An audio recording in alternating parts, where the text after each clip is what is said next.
É tão bom ter o Senhor, é tão bom ter a fé do Evangelho no coração, é tão bom ser dirigido pelo Espírito Santo, é tão bom ter a segurança da salvação. E eu gostaria que você fizesse essa ponderação e perguntasse a si mesmo: você tem andado com o Senhor? Você já tem essa segurança dentro de si? Essa âncora firme na sua alma acerca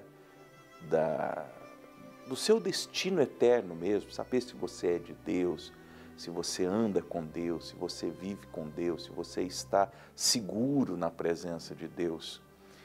Eu vou mostrar para você hoje, numa leitura do Salmo 16, abra sua Bíblia no Salmo 16, nós vamos ler do 1 ao 11, e Davi está expressando esta segurança.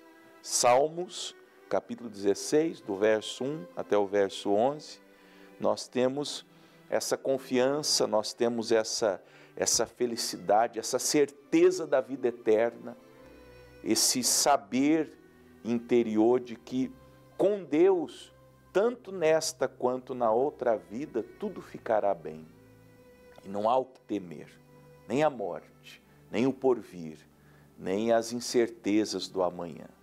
Olha como ele começa dizendo: guarda-me, ó Deus, porque em ti confio. Que oração simples, objetiva, sem eloquência, mas de alguém que está seguro e que pode chegar assim e falar: Senhor, me guarda, me protege, porque eu confio em ti. Eu sei que a minha fé está fincada na tua palavra, que a minha vida, que a minha casa está edificada sobre uma rocha eterna, que não pode ser abalada.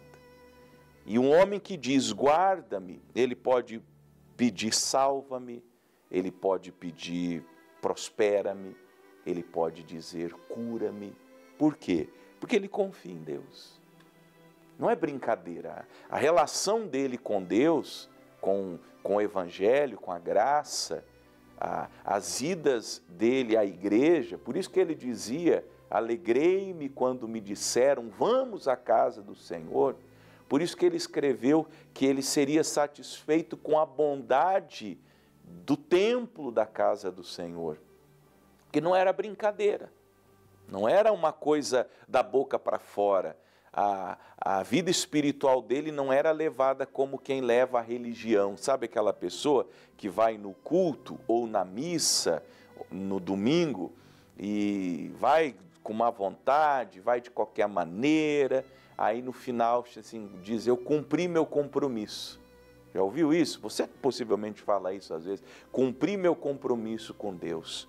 Foi lá, ficou 1 hora, não orou, não prestou atenção no que o pregador disse, não entendeu absolutamente nada. Na hora da oferta pegou lá 3 moedinhas de 10 centavos e jogou dentro da sacolinha, ficou olhando para todo lado, e aí sai da igreja e diz: cumpri meu compromisso. Compromisso do quê? Que compromisso é esse? Compromisso com a burrice? Compromisso com a idiotice? Se foi o compromisso com a idiotice, com a burrice, com a vacuidade, aí tudo bem, você cumpriu um compromisso. Agora, com Deus, você só pode cumprir compromissos se você confiar nele de todo o teu coração. Aí você vai orar, você vai dizer guarda-me, como eu mencionei, você vai dizer salva-me, você vai dizer prospera-me, você vai dizer cura-me, você vai dizer abençoa-me, você vai dizer livra-me. E você vai dizer com tanta convicção de que vai acontecer, porque você confia. Guarda-me, ó Deus, porque eu confio em ti, não é brincadeira.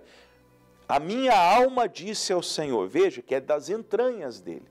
Não uma coisa de um pensamento ou da boca para fora, não. A alma, é a visceralidade do ser dele. Tu és o meu Senhor, não tenho outro bem além de ti. Olha que não era qualquer pessoa dizendo, era um homem muito rico. Davi era um rei de Israel, era um homem muito rico.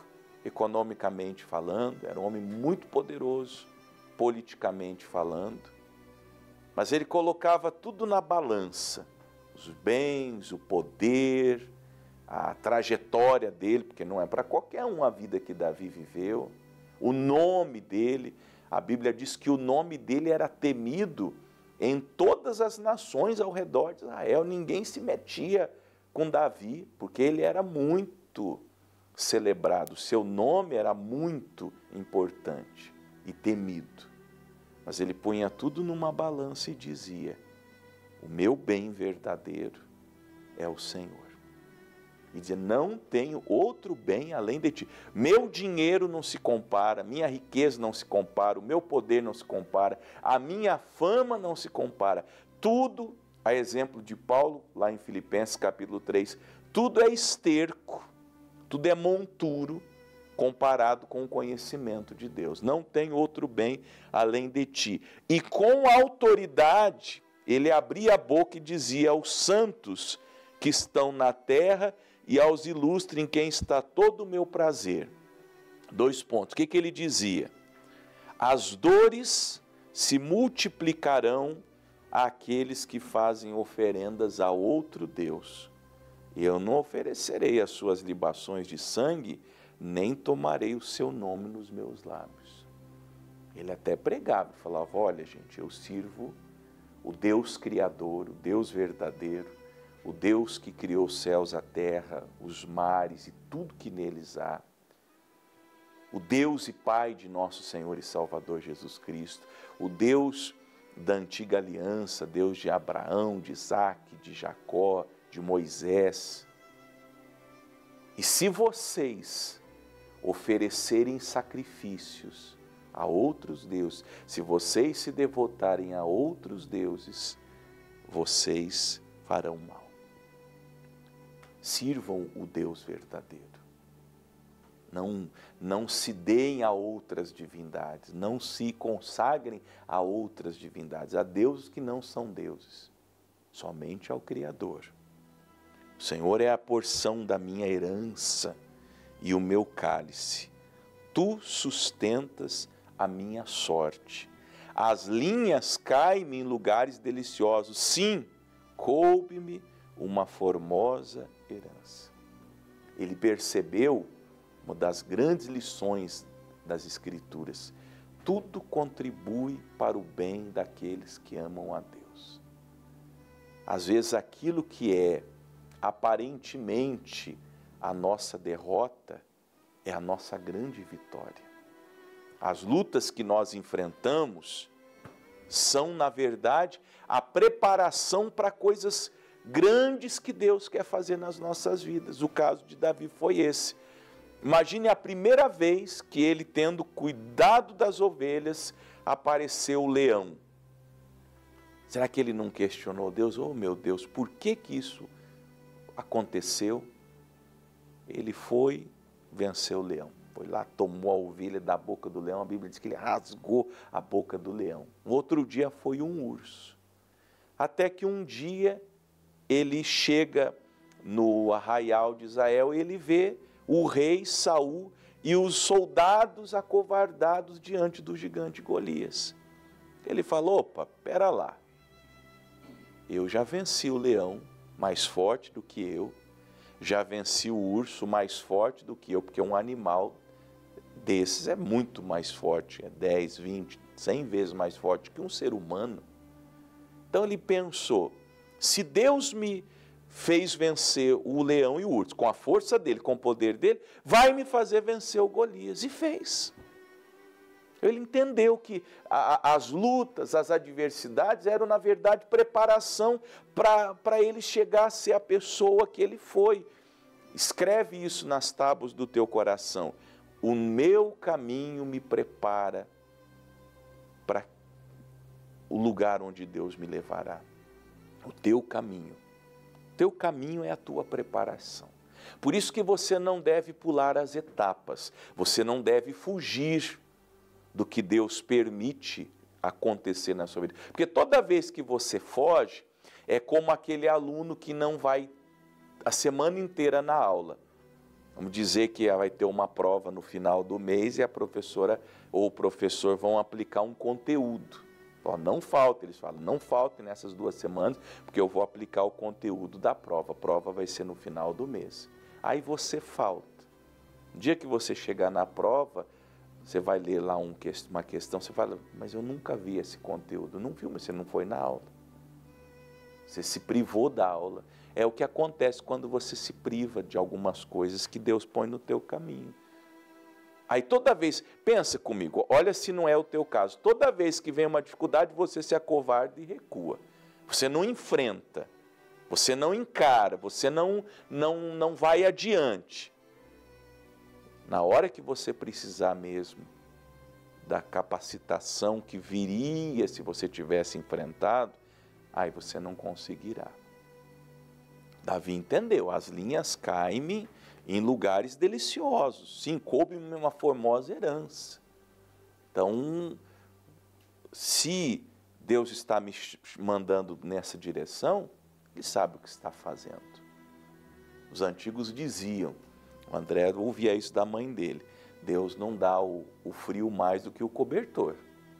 Então, se Ele está permitindo um frio, é porque você tem cobertor para fazer frente àquele frio. É o dito dos antigos aí para dizer que Deus vai nos dando conforme a nossa condição. E à medida que o soldado vai ficando mais preparado, as guerras também vão ficando maiores. A não ser que você quer ficar assim na vida, sem muitas vitórias, quer ficar pela vida aí de qualquer maneira, aí paciência. Mas você não vai poder louvar como Davi louvava. E ele continua no 7, louvarei ao Senhor que me aconselhou, até o meu coração me ensina de noite. O tempo todo, Deus instruindo, falando, mostrando. Eu falei mais cedo, é uma vida de vitórias com Jesus. Tenho posto o Senhor continuamente diante de mim, por isso Ele está à minha mão direita, nunca vacilarei. Quem de nós pode dizer isso? Nunca vou vacilar. Nunca vou sair do caminho de Deus, nunca vou deixar de crer, nunca vou deixar de ter fé. Ele podia dizer isso. Tem gente que já disse e desdisse pelas atitudes. Você conhece uma pessoa desviada? Quem sabe é você. Vacilou, saiu da casa de Deus, abandonou os caminhos do Senhor, fraquejou diante de uma situação difícil. Você não estava preparado, por isso que você vacilou. Portanto, está alegre o meu coração e se regozija a minha glória, também a minha carne repousará segura. Vamos passar pela vida com as lutas, com as adversidades, com os momentos difíceis, mas com Deus vencendo, vencendo e vencendo. Aí quando terminar aqui, é a parte mais bonita do Salmo 16 para mim. Pois não deixarás a minha alma no inferno. Ele sabia, ele tinha certeza da salvação dele. Nós temos que tê-la em Cristo Jesus. Nem permitirás que o teu santo veja a corrupção. Ele sabia que viveria, e ele viveu 70 anos, e quando ele morresse, Deus não deixaria a alma dele ir ao inferno. Porque ele estava apegado com Deus, uma pessoa que não aceitou Jesus como Senhor e Salvador, não desceu às águas do batismo, e não vale o batismo de criança, viu? Não vale, não vale. O batismo que vale, o batismo de Jesus, é o batismo quando já a pessoa é consciente. Pastor, por que não vale o batismo de criança? Porque a criança não sabe nem o bem nem o mal. O batismo é quando a pessoa aceitou Jesus, se arrependeu dos pecados dela. Uma criança não cometeu pecados ainda. Então, só deve ser batizada a pessoa depois que ela tem consciência do pecado e ela se arrepende do pecado. Ela é batizada por imersão, não vale canequinha na cabeça, não vale. É por imersão, eu estou falando isso à luz do que Jesus ensinou. Em nome do Pai, e do Filho e do Espírito Santo. Aí essa pessoa que aceitou Jesus, que foi regenerada, que nasceu de novo, que desceu às águas do batismo, aí ela está preparada. Far-me-ás ver a vereda da vida, o céu. caminho do céu, da eternidade, na tua presença, onde nós estaremos para sempre, a abundância de alegrias, a tua mão direita, a delícias perpetuamente, eternamente. Lá sim, a nossa jornada terá valido a pena. Você viverá aqui, vai para o céu, e quando chegar para o céu, lá no céu, que você tiver uma eternidade para viver as alegrias e as delícias indizíveis do paraíso, você olhará para trás e dirá: obrigado, Jesus, valeu a pena ter seguido o Evangelho da minha salvação. Amém?